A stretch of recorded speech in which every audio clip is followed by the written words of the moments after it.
은혜와 평강이 성도님 삶 가운데 함께하기를 주님 축원드립니다. 아멘. 자, 사무엘이 이제 사울을 기름 부어서 이제 잠정적인 지도자로, 왕이 아닌 백성을 다스리는 이제 왕의 대리인으로서 이제 지도자로 이렇게 세움을 받게 되죠. 하나님께서 일하심, 또 하나님께서 이렇게 사람을 쓰시는 것들, 이런 것들을 우리가 좀 살펴봤습니다. 오늘은 이제 사무엘이 드디어 이 백성들을 이제 미스바에 모이게 하여서 이제 사울을 공식적인 절차에 따라서 이제 왕으로 세우는 그런 시간을 가지려고 합니다. 자, 이 사사 시대가 이제 저물어 가고 이제 왕의 시대가 이제 오고 있는 거죠. 그렇죠? 힘의 축이 이제 사무엘에서 이제 왕으로, 이제 첫 번째 이스라엘 왕이었던 이제 사울로 이렇게 이어가는 그런 상황 가운데 있습니다. 만약에 사무엘이라면 이럴 때 이제 그렇죠. 이 힘의 논리로 볼 때 사사가 아니라 이제 사울에게 힘을 실리면 어떻게 하겠어요? 이 왕에게, 사울이 뭔가 심기가 불편한 것들, 뭐 이런 것들 잘 얘기하지 않을 거잖아요. 그렇죠? 근데 이 사무엘은 그렇지 않습니다. 힘의 논리가 아니라 불편해도 하나님의 뜻이고 하나님 말씀이면 선포하는 것을 보게 됩니다. 이게 참 쉽지 않아요. 사람들은 좋은 얘기 듣고 싶고 칭찬 듣고 싶은데 하나님은 때로는 이 선자를 통해서, 때로는 아니죠, 많은 부분 회개를 외치고 잘못된 부분을 외치는데 이게 참된 선지자입니다. 그렇죠? 입에 사탕 발림만 얘기하는 것이 아니라 하나님 말씀을 전할 때, 온전히 전할 때는 때로는 이렇게 꾸중도 얘기하고 잘못된 것도 얘기해야 되죠. 저도 그래요. 기도하면서 하나님 주시는 감동이 있습니다. 근데 그걸 얘기했을 때 누군가 상처받을 수도 있을 것 같다는 생각이 들어요. 참 그래도 선포를 해야 되는데 이게 참 망설여지고 또 기도하다가 또 망설여지다가 이런 경우가 많아요. 근데 이제 사무엘은 그렇지 않은 것을 보게 됩니다. 18절부터 19절 보겠습니다. 이스라엘 자손에게 이르되 이스라엘 하나님 여호와께서 이같이 말씀하시기를 내가 이스라엘을 애굽에서 인도하여 내고 너희를 애굽인의 손과 너희를 압제하는 모든 나라의 손에서 건져내느니라 하셨거늘 너희는 너희를 모든 재난과 고통 중에서 친히 구원하여 내신 너희 하나님을 오늘 버리고 이르기를 우리 위에 왕을 세우라 한도다. 지금 하나님의 말씀을 이 대변해서 얘기를 하는데 이제 누가 구원하냐? 이제 구원한 재난 중에서도 고통 중에서도 구원해 주신 분이 누구냐면은 하나님이라는 거예요. 결국 이스라엘 백성을 이끌어내신 분은 하나님. 보통 히브리어를 이렇게 보면요, 동사가 나오면 동사를 보면 이게 주가 누군지를 알 수가 있어요. 굳이 인칭 대명사 너, 그녀, 그, 뭐 당신 이런 거 안 써도 동사를 보면 누군지 알 수가 있어요. 그런데 굳이 오늘 보면은 내가라는 단어, 인칭 대명을 쓰면서 내가 이스라엘을 애굽에서 인도하여 냈다, 압제하는 거에서 건져내었다. 그러니까 진짜 왕은 하나님이었고 이스라엘을 보호해 주시고 함께 하셨던 분은 하나님 나라는 거예요. 그런데 뭐라고 하는 거예요? 이 고통 중에서 친히 구해내는 나를 버리고 이제는 왕을 세우라. 지금 하나님 왕이 계신데 다른 왕을 달라고 지금 하는 거예요. 그렇죠? 이런 얘기를 지금 하고 있는 겁니다. 이미 이스라엘 왕은 결정 이제 될 거예요. 하나님도 그것을 허락하셨고 이제 그렇게 기름도 부름 받고 사울도 그랬는데 불구하고 지금 이것을 전해야 되는 이 사무엘, 이 하나님의 사람이라는 것을 보게 돼요. 그렇죠? 이런 얘기에서 좋을 게 뭐가 있어요? 이걸 뭐라고 그러죠? 이것을 초친다고 그러잖아요. 그런 거 행위잖아요. 지금 분위기가 싸요. 미스바에 모여서 이제 왕을 이제 공식적으로 이제 뽑아야 되는데, 선포해야 되는데 지금 이런 상황입니다. 참 이게 쉽지 않습니다. 쉽지 않아요. 근데 사무엘은 하고 있습니다. 분명히 하나님의 뜻을 전하는 자예요. 이 선지자라는 뜻이 이 히브리어로 나비라는 뜻이 있어요. 나비는 입술이에요. 입술. 입. 그러니까 선지자, 하나님의 참 선지자는 하나님의 입술이 되는 겁니다. 내 뜻을 전하는 것이 아니라 하나님의 뜻을 전하는 자가 이 나비, 예언자입니다. 선지자. 마찬가지죠. 목회자도 하나님 말씀을 잘 전달해야죠. 하나님 말씀을 빙자해서 내 사견, 내 의견이 아니라 하나님의 뜻을 잘 전달해야 되는 것이 중요합니다. 이 사무엘은 그랬어요. 하나님의 뜻을 인정하고 하나님의 뜻을 분명히, 그것을 상황이 어떠든지 저들이 나를 좋아하든지 말든지 그거 생각하죠. 인기에 연연하지 않고 하나님의 뜻을 전했습니다. 자, 그러고 나서 그럼에도 불구하고 이제는 하나님이 이제 사무엘을 통해서 왕을 세우라 하잖아요. 왕을 세우는데 어떻게 세우냐? 이제 제비를 뽑아서 다시 한번 이미 하나님 왕은 세우셨어요. 이미 결정하셨어요. 하지만 이것을 다시 공식적으로 확인하는 절차를 이제 밟습니다. 이 19절 말미부터 27절까지 한번 보면은 19절부터 보면 그런즉, 뒤에부터 보면 그런즉 이제 너희는 너희 지파대로 1000명씩 여호와 앞에 나아오라 하고 사무엘이 이에 이스라엘 모든 지파를 가까이 오게 하였더니 베냐민 지파가 뽑혔고 베냐민 지파를 그들의 가족별로 가까이 오게 하였더니 마드리 가족이 뽑혔고 그 중에서 기스의 아들 사울이 뽑혔으나 그를 찾자도 찾지 못한지라. 지금 사무엘은요 하나님의 뜻을 전했어요. 한마디로 하나님은 내가 왕인데 내가 구원한 자인데 내가 아닌 너희가 왕을 세우고자 했다.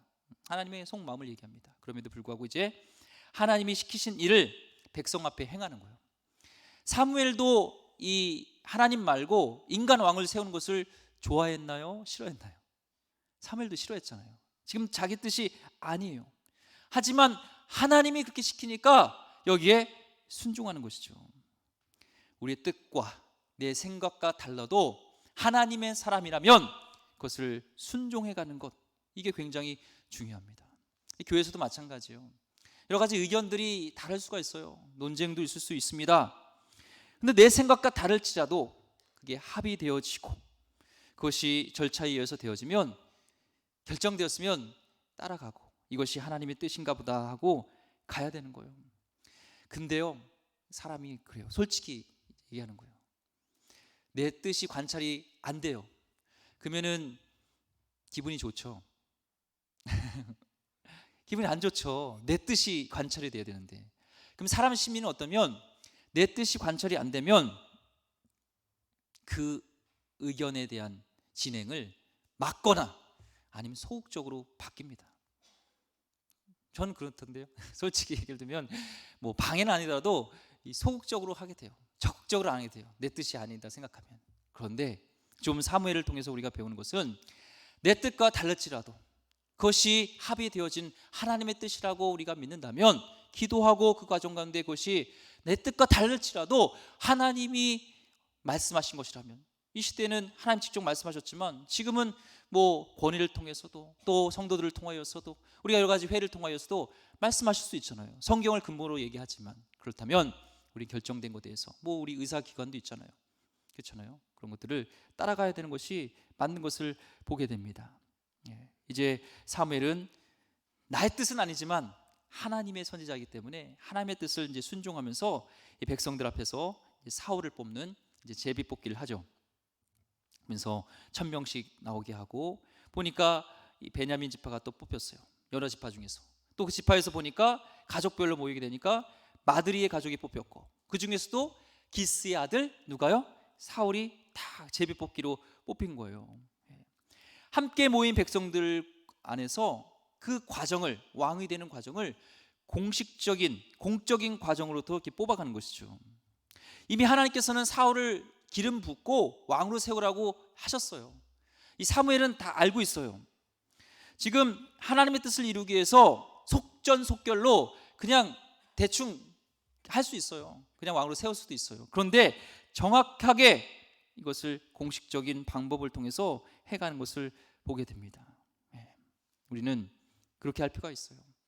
하나님의 뜻, 정해진 하나님의 뜻을 행하기 위해서는요 그저 그렇게 할 필요가 없지만 우리는 이런 것들을 자기 방식이 아닌 공식적인 그런 과정을 통해서 해가는 것을 해야 됩니다. 이게 중요합니다. 그래서 저는 교회에서 어떤 목회자 세습이라든지 이런 부분에 있어서도 이게 참 그래요. 뭐 하나님의 뜻이 그 자료를 세울 수도 있죠. 그렇다면 공식적인 과정을 거쳐서 그 자녀도 이렇게 하고 또 다른 뭐 이렇게 후보자도 해가지고 공식적인 절차를 밟아서 정확하게 이렇게 해서 한다면 무슨 문제가 있겠어요? 뭔가 이게 자기 뜻이 맞다고 생각하고 내 뜻이 하나님의 뜻이라고 확신 속에서 공식적인 절차가 아닌 이렇게 숨으면서 이렇게 하다 보니까 문제가 생기는 거잖아요. 더 하나님의 뜻이 맞다고 할수록 우리는 공식적인 절차를 통해서 하나님이 세우신 그 권위 안에서 그것들을 이렇게 하나하나 밟아가는 것이 중요합니다. 지금 사무엘은요 하나님 뜻을 알아요. 이게 맞아요. 그런데도 절차를 통해서 사람들이 납득이 가는 과정을 통해서 이 제비를 뽑는 것은요, 자기 뜻대로 할 수가 없잖아요. 자기가 조작할 수가 없잖아요. 즉 그 뜻을 따라간 것을 보게 됩니다. 공적인 과정을 따라가요. 그래서 결국에는 하나님께서 예고하신 이제 사울이 사람들 앞에서 누구도 부인할 수 없게끔 이제는 공식적인 딱 선포가 되는 것이죠. 뽑히는 것이죠. 자, 룻기를 보면요, 룻의 시어머니가 룻에게 시키는 게 있습니다. 이 보아스에게 가서 어떤 일을 하라면, 룻기 3장 3절에서 4절 말씀을 보면 한번 읽어볼까요? 그런즉 너는 모욕하고 기름을 바르고 의복을 입고 타작마당에 내려가서 그 사람이 먹고 마시기를 다 하기까지는 그에게 보이지 말고 그가 누울 때에 너는 그가 눕는 곳을 알았다가 들어가서 그의 발치 이불을 들고 거기 누우라. 그가 내 할 일을 내게 알게 하리라 하니. 굉장히 수상하고 굉장히 위험한 일을 룻에게 시킵니다.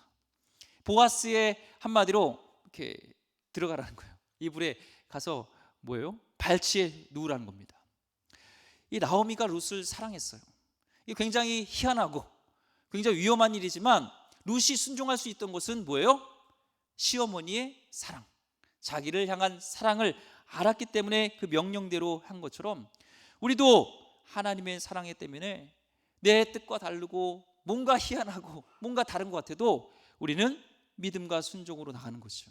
이게 순종의 모습을 보게 됩니다. 자, 발치에 눕는다는 것은 나 결혼해 주세요, 나랑 결혼해 주세요, 이걸 얘기하는 거예요. 이때 이 말씀에 보면은 보아스가 룻의 그런 인애함을 인정했습니다. 그리고 그를 사랑스럽게 여겼어요. 그러니까 결혼할 마음이 있는 거예요. 이 보아스도 그 여인 룻이 굉장히 좋은 여인, 현숙한 여인이라고, 인애한 여인이라고 믿고 그를 이제 결혼하길 원했습니다. 자, 이쯤 되면은 룻은 어떻게 하겠어요? 그래, 결혼합시다. 내가 당신을 기업 물을 자로 내가 책임자니까 이렇게 결혼해도 됩니다. 그렇게 할 수가 있어요. 근데 그러지 않았습니다. 이는 누구를 생각하냐면 이제 자기 친족 중에서, 이 고엘이라는 제도인데, 고엘이라는 제도는 이 대신 기업을 물어주는 거예요. 뭐 빚을 졌다든지 가문의 같은 친족끼리, 또한 뭐 이제 기업을 이어가는 대가 끊어졌다든지 이럴 때 그 가까운 사람을 받아주는 것, 이게 고엘이라는 제도예요. 예수님이 이제 고엘의 대표로 나오는데 이건 가까운 친족이어야 돼요. 고엘이 되기 위해서는 또 능력이 있어야 돼요. 이게 돼야 됩니다. 그런데 지금 보아스는 다 능력이 되고 그래요. 근데 서열을 봤을 때 자기보다 더 가까운 친족, 기업물 고엘에 더 가까운 자가 있다는 거예요. 그는 분명히 자기 마음에 들기 때문에 결혼해도 되지만 절차를 정확하게 밟아가지고 그 절차 속에서 자기보다 가까운 친족이, 그래요? 내가 기업을 물을게요. 그리고 룻과 결혼하겠다 하면은 보아스랑 지금 룻은요 결혼 못해요. 큰 위험이 따라요. 그런데 이 보아스는 그럼에도 불구하고 그 큰 위험을 다 불사르고 그것을 다 감수하면서 그것을 따라가는 것이죠. 이 순종의 모습을 우리가 보게 됩니다. 그것을 공개적으로 정확하게 과정을 밟아가면서 그러면서 일들을 진행하는 것을 보게 됩니다. 하나님도 마찬가지죠. 우리 죄를 구원하시기 위해서 하나님은 그냥 모든 과정을 다 생략하고 그냥 구원할 수도 있어요. 하지만 우리 하나님께서는요, 우리 죄를 치르시고 우리를 의롭다 하시는 그 속죄 과정을 숨기지 않으셨습니다. 그러면서 수많은 사람들이 모여드는 그 유월절의 갈보리 언덕에서 그 수모를 다 감당하시고 그것을 대속하시는 것을 다 보여주시고 우리에 대한 사랑, 우리 죄에 대한 심판이 무엇인지를 보여주시면서 아버지의 뜻을 이루기 위해서 조작하지도 않으시고 말씀대로 순종하기 위해서 그 모든 위험을 감수하신 이 하나님의 마음, 사랑을 예수님을 통해서 우리가 알 수가 있어요. 그래서 우리 말씀을 통해서 알 수 있는 것은 하나님의 뜻을 이루어가는 데는, 순종하는 데는 위험도 따라요. 그럼에도 불구하고 우리는 그 절차를 정확하게 밟아가면서 정확하게 그 길을 가는 것이 중요하다라는 것을 보게 됩니다. 자, 이제 하나님 보여주신 대로 누가 뽑혔죠? 사울이 뽑혔죠. 근데 여기서 좀 희한한 장면, 어떻게 보면 기가 막힌 장면이 나오는데요. 21절 보겠습니다. 베냐민 지파를 그들의 가족별로 가까이 오게 하였더니 마드리 가족이 뽑혔고 그 중에서 기스의 아들 사울이 뽑혔으나 어떻대요? 그를 찾아도 찾지 못한지라. 못 찾는 거예요. 사울이 뽑혔는데 왕으로 어딨냐니까 없는 거예요. 그래서 하나님께 어딨냐고 물었죠. 그러니까 22절에 보니까 그러므로 그들이 또 여호와께 묻되 그 사람이 여기 왔나이까? 여호와께서 대답하시되 그가 진보다리들 사이에 숨었느니라 하셨더라. 이제 하나님이 사무엘을 통해서 지금 사울이 진보다리에 숨었다고 이제 이렇게 얘기하는 것이죠. 내가 택한 그 왕이, 그 사람이 지금 진보다리에 숨었다, 지금 이렇게 얘기하고 있는 겁니다. 자, 그리고 23절 24절 보겠습니다. 그들이 달려가서 거기서 그를 데려오매 그가 백성 중에 선이 다른 사람보다 어깨 위만큼 컸더라. 사무엘이 모든 백성에게 이르되 너희는 여호와께서 택하신 자를 보느냐? 모든 백성 중에 짝할 리가 없느니라 하니 모든 백성이 왕의 만세를 외쳐 부르니라. 자, 이 상황을 보세요. 하나님이 이 사울을 이렇게 뽑았습니다. 근데 백성들이 하나님, 그 왕 사울이 없는데요? 그런 것이죠. 하나님께서 사무엘을 통해서 말씀하시는 거예요. 사울이 진보다리에 숨었다. 그래서 그를 끌어내서 세웠습니다. 세워보니까 이게 큰 거예요. 이게 다른 사람보다 어깨가 하나 더 있는 거예요. 큰 거예요. 우리말로 이런 말 있죠. 야, 허우대가 좀 멀쩡한데? 그런 말 있잖아요. 그러니까 딱 세워봤더니 숨어가지고 뭔가 제 이상한 사람이야 생각했는데 허우대가 멀쩡한 거예요. 근데 그 멀쩡한 사람이 진보다리에 숨어 있었습니다. 자, 성경은 왜 이제 이스라엘 처음 세우는 그 왕이 왜 이렇게 진보다리에 숨었던 이 행동을 했을까? 이걸 그대로 기록했을까? 왜 그랬을까요? 보통 뭐 겸손함 이런 얘기도 하지만 그것보다 이 사울에게는 중압감이 있는 것이죠. 사무엘이 지금 기도로 지금 이스라엘 백성을 잘 이렇게 이끌어 왔는데 지금 자기가 이제는 그 이스라엘을 인도해야 되는 왕이 된다는 중압감. 기도원이 그 중압감 때문에 하나님께 양털에 대한 그걸 보여주나요? 양털에 대한 그런 이슬이 내리고 안 내리는 것들, 이런 증거를 보여달라 하고, 모세도 이 백성을 구원할 때 난 입이 둔한 자라 하면서 피했던 그런 뭔가 위압감, 뭔가 중압감들이 지금 있는 것이죠. 그것이 두려움인 것이죠. 베드로도 난 죄인입니다 얘기를 하시고, 하나님의 위대하신 부르심에 나갈 수 없는 그런 상황들, 이 사울에게는 큰 중압감, 두려움들이 있었는 것이죠. 근데 하나님이 선택하신 사람인데 근데 왜 이 짐 사이에 숨었을까? 이 성경에서는 그가 왜 짐 사이에 숨었는지 정확하게 말씀은 없습니다. 사무엘이 얘기를 해요. 저 짐에 있던 자, 저가 여호와께서 택하신 자를 보느냐? 하나님 택하신 자는 저 진보다리에 있던 사람, 저 사울이 하나님이 택하신 자다 하니까 이제 백성들이 왕께 만세 하면서 그걸 왕으로 이렇게 외치면서 칭송합니다. 자, 그러면서 이제 25절에 보니까 사무엘이 나라의 제도를 백성에게 말하고 책에 기록하여 여호와 앞에 두고 모든 백성을 각기 집으로 보내매. 자, 하나님이 택한 이 사울을 사무엘이 세워두고 왕이 어떠해야 하는지를 들려주고 책에 기록하여서 여호와 앞에 둡니다. 신명기 17장 14절에 20절 보면 이 왕에 대한 기준이 있어요. 하나님이 말씀하신 것이 있어요. 왕의 기준은 일단 이방인은 안 됩니다. 그리고 어떤 그런 말을 많이 두면 안 돼요. 또 여인을 많이 두면 안 됩니다. 또 금은 이런 돈을 많이 모으면 안 돼요. 이것으로 인해서 타락의 길, 하나님보다 우상을 숭배하는 길, 이런 것들 때문에 하나님께서는 그걸 하지 못하게 해요. 왕에 대해서 왕이 해야 될 일이 있습니다. 하나님 말씀을 가까이 하는 거예요. 말씀을 기록해서 그것을 가까이 하는 것. 지금 그것을 이 왕이 해야 되는 것을, 지금 이 나라의 제도를 했다는 것은 왕이 해야 될 일들을 이 백성 앞에서 말해주고 또 책에다가 그것을 기록하여서 요 앞에 두고 이제 백성들은 이제 집에 돌려보냅니다. 그러니까 이 사무엘이 이 신명기 말씀을 읽어줬다는 거예요. 이 신명기 말씀을 읽어줬습니다. 왕에 대한 것들을 어떻게 해야 되는지 잘 이렇게 얘기해줬습니다. 이 볼 때 이 하나님의 사람은 여러 가지 권위와 여러 가지 어떤 구조 속에서 살아가지만 우리가 행할 최종의 결정의 근거와 바탕은, 최종적으로 의지해야 되는 것은 바로 그 권위가 사람도 아니고 하나님의 말씀이라는 것을 보게 됩니다. 왕조차도 하나님의 말씀에 근거하여서 그것이 최고의 권위가 된다는 거예요. 왕을 놓고 세워졌지만 너의 근본은, 너의 권위는 하나님의 말씀에 있다라는 것을 지금 얘기하는 것이죠.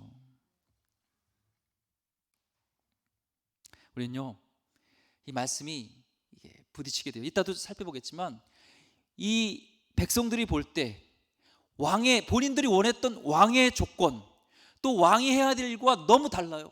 당시의 왕들은요, 말도 많이 둬야 되고 돈도 많아야 되고 부인도 많이 거둬두는 뭔가 이것이 왕 같은 왕인데, 하나님은 그런 상식과 그 말씀대로 살면 정말 왕이 되지 못할 일들, 근데 그렇게 살라고 얘기를 합니다. 그런데요, 그 위험을 감수하고 그것을 나갈 때, 순종의 자리로 나갈 때 하나님께서 어떻게 인도하시는지를 경험하게 되면 그 말씀대로 살아가게 된다는 거예요. 큰 일만이 아닙니다. 우리 삶의 작은 일이라도, 삶의 한 자리라도 그것이 하나하나 하나님의 뜻에 순종되어질 때 결국에는 그것이 모아져서 나중에 하나님의 큰 일들을 순종하게 되는 거예요. 그 작은 순종을 하기 위해서는요, 위험을 감수해야 되는 게 있어요. 사무엘도 마찬가지, 백성들의 그런 심리에 의해서 그런 안 좋은 소리를 선포해야 되고 지금 이런 일들을 해야 되는데도 그걸 감수하고 하는 것처럼 해야 되는 것이죠. 자, 이제 왕이 뽑혔는데요, 사무엘이 백성들을 보냅니다. 또 사울 왕도 보냅니다. 하나님의 말씀에 순종하여서 집으로 다 돌아가죠. 자, 그 다음 26절 27절 보겠습니다. 사울도 기브와 자기 집으로 갈 때에 마음이 하나님께 감동된 유력한 자들과 함께 갔느니라. 어떤 불량배는 이르되 이 사람이 어떻게 우리를 구원하겠느냐 하고 멸시하며 예물을 바치지 아니하였으나 그는 잠잠하였더라. 자, 보면 여기 보면은 사울도 기브와 자기 집으로 갈 때 마음이 하나님께 감동된 유력한 자들과 함께 갔느니라. 하나님께 감동된 유력한 자가 한 그룹이 있고요, 여기 또한 어떤 불량배라는 그룹이 있어요. 이 불량배는 뭐 악하다 이런 뜻도 있습니다. 하나님의 뜻에 순종하지 않는. 그러니까 두 부류가 있었는데, 이 하나님 마음에 감동된 자는, 하나님 뜻에 순종하고자 하는 자는 그는 돌아갔고, 또 이 불량배, 그 왕에 대한 것을 멸시하는 것, 그가 어떻게 구원하겠느냐, 그 사람들은 예물도 바치지 않고 있었어요. 두 부류가 있습니다. 그는요, 이 사울 왕을 보니까 자신들이 원했던 왕하고 너무 다른 거예요. 세상과 비교했을 때 이 왕과 너무 다른 거예요. 이 세상 기준으로 볼 때는 왕이라면 어떻게 돼요? 일단 눈이 부리부리해야 돼요. 딱 섰을 때 여봐라 하면은 막 그 소통 소리가 막 하늘을 막 울리고, 막 그 위험 속에서 순종하고 싶지 않은 마음이 안 들 수 없도록 막 이런 권위가 있어야 되는데, 지금 어디에 숨어 있어요? 진보다리에 숨어 있어요. 이런 모습들. 또 보니까 이 왕은 이 나라의 제도를 이렇게 세워주면서 책에 기록된 대로 이제 살아야 되는데, 왕을 보니까 아까 얘기했듯이 병사도 두면 안 되고, 많이 두면 안 되고, 돈도 많이 두면 안 되고, 막 이런 얘기를 하는 거예요. 부인도 많이 두면 안 되고 이런 얘기를 합니다. 그러면서 그들이 볼 때, 자신들이 볼 때 이 왕으로서는 자신들을 이끌, 자신들을 구원할 그런 만한 왕이 아닌 거예요. 그러니까 하나님의 말씀의 기준은 왕이 아니라 자신들이 세상의 가치관으로 당시 이방 나라들을 볼 때의 왕의 모습을 볼 때 전혀 사울은 그렇지 않아요. 그러니까 어떻게 이 사람이 우리를 구원하겠냐 하면서 멸시하면서 예물을 바치지 않았다는 것은 왕으로 인정하지 않는 거예요. 하나님 말씀에 순종하지 않는 거예요. 믿지를 않았다는 거예요. 이 사람이 진짜 우리의 왕이라는 것을 인정하지 않았습니다. 그렇죠? 하나님의 가치관을 살아갈 때, 말씀대로 살아갈 때 우리는 세상의 가치관과 거슬려서 살아가는 것들이 많습니다. 그렇지만 항상 우리는 염두에 두는 것은 세상의 가치관이 아니라 하나님의 가치관, 하나님의 말씀이 어떤가를 우리는 항상 그것을 염두에 둬야 돼요. 어떻게 하면 성공한다는 것이 하나님의 말씀에 우리는 비춰봐서 그러야 돼요. 그런데 안타깝게도요, 많은 순간에, 우리 마지막 순간에 하나님의 전략, 하나님의 계획, 하나님의 말씀보다는 나의 전략, 이 시대의 전략을 보게 되죠. 왜요? 그게 맞는 것 같고 하나님의 전략은 미련한 것 같아요. 야, 그렇게 하면 안 돼. 교회 목회하는데 그렇게 하면 안 돼. 교회가 부흥하려면은 번듯한 건물을 이렇게 세워야 돼. 강력한 시스템과 프로그램이 있어야 되지. 그렇게 하면 안 돼. 그래서 성도들이 오지. 하지만 이 생각들이, 이 가치관이 하나님의 말씀에 비추어 봐서 하나님의 뜻과 맞는가 우리는 생각해 봐야 돼요. 아니면 야, 저 교회에서 저렇게 시스템을 통하여서 저렇게 교회를 어떻게 해서 비를 쳐가지고 건축해서 해보니까 성도들이 많이 부흥했더라. 이것이 정말 하나님의 뜻이라면 우리는 해야 되죠. 어려움이 있어도 해야 되죠. 하지만 우리가 비추어 봐서 하나님 말씀이 아니고 하나님 뜻이 아니라면 우리는 미련한 것 같아도 과감히 그것을 포기해야 되는 겁니다. 직장생활 하다 보면은 야, 너의 생각, 너 주장을 내세우지 않고 그렇게 봐주고 그렇게 나눠주고 그렇게 하면은 너 승진할 기회 없어. 악착같이 너가 그것을 이겨내야 돼. 악착같이 뺏어야 돼. 악착같이 너가 그걸 밟고 올라가야 돼. 이것이 세상의 기준 아닙니까? 그때 우리는 성경의 말씀에 비춰봐야죠. 고린도전서 1장 18절에 21절 말씀처럼 십자가의 도가 멸망한 자들에게는 미련한 것이요 구원을 받는 우리에게는 하나님의 능력이라. 기록된 바 내가 지혜 있는 자들의 지혜를 멸하고 총명한 자들의 총명을 피하리라 하였으니 지혜 있는 자가 어디 있느냐? 선비가 어디 있냐? 이 세대의 변론가가 어디 있느냐? 하나님께서 이 세상의 지혜를 미련하게 하신 것이 아니냐? 하나님의 지혜에 있어서는 이 세상의 자기의 지혜로 하나님을 알지 못하므로 하나님께서 전도에 미련한 것으로 믿는 자들을 구원하시기를 기뻐하셨도다. 아멘. 왜 전도라든지 이걸 봐도 미련한 것 같아요. 이 시대에 무슨 복음을 전하고 무슨 전도를 해. 하지만 하나님은 그 미련한 방법을 통해서 구원하겠다고 결심하신 거예요. 우리는 말씀에 비춰봐서 미련한가 안 미련한가가 아니라 하나님 말씀인가 아닌가 이걸 비춰봐야 되는 것이죠. 고린도전서 1장 25절 29절 계속해서 이렇게 말씀하고 있습니다. 하나님의 어리석음이 사람보다 지혜롭고 하나님의 약하심이 사람보다 강하니라. 형제들아 너희를 부르심을 보라. 육체를 따라 지혜로운 자가 많지 아니하며 능한 자가 많지 아니하며 문벌 좋은 자가 많지 아니하도다. 그러나 하나님께서 세상에 미련한 것들을 택하사 지혜 있는 자들을 부끄럽게 하려 하시고 세상에 약한 것들을 택하사 강한 것들을 부끄럽게 하려 하시며 하나님께서 세상에 천한 것들과 멸시받는 것들과 없는 것들을 택하사 있는 것들을 폐하려 하시나니 이는 아무 육체도 하나님 앞에서 자랑하지 못하게 하려 하심이라. 아멘. 이 말씀을 묵상하면서 그래요. 저도 이제 교계 이렇게 여러 가지 행사를 하고 또 보면은 성결 신문이라든지 이게 신문을 보면요, 막 무슨 일 했고 큰 일들을 했고 막 이름들이 막 나옵니다. 그럴 때 나는 뭐 하고 있지? 난 뭐 하고 있지? 이런 생각을 하는 거예요. 나도 뭔가 그 교회들이 하는 것처럼 뭔가를 많이 해야 되고 뭔가를 많이 해야 되고 막 해야 되는 그런 이런 게 나타나요. 이게 뭔가 성공 같고 이게 목회를 잘하는 것 같다는 그런 저에게 마음이 있었습니다. 그런데 기도할 때 말씀을 비칠 때 다시 한번 나에게 주신 말씀은 본질이 뭐냐? 가장 중요한 것 너 목회 하나님을 사랑해야 되는 거 아니냐? 한 영혼을 사랑해야 되는 거 아니냐? 이게 본질이야. 그럴 때 아멘, 그렇습니다. 그렇죠 하나님. 제가 부교육자들도 그렇고 목회자의 길을 가면서 하나님만 사랑하겠습니다 하고 하나님과 친밀함을 갖고 왔는데 내가 어느 순간 세상을 보면서 큰 뭔가 교회를 보면서 이런 곳에 내가 풍조에 휩쓸린 것도 있네요. 물론 그게 다 나쁘다는 게 아닙니다.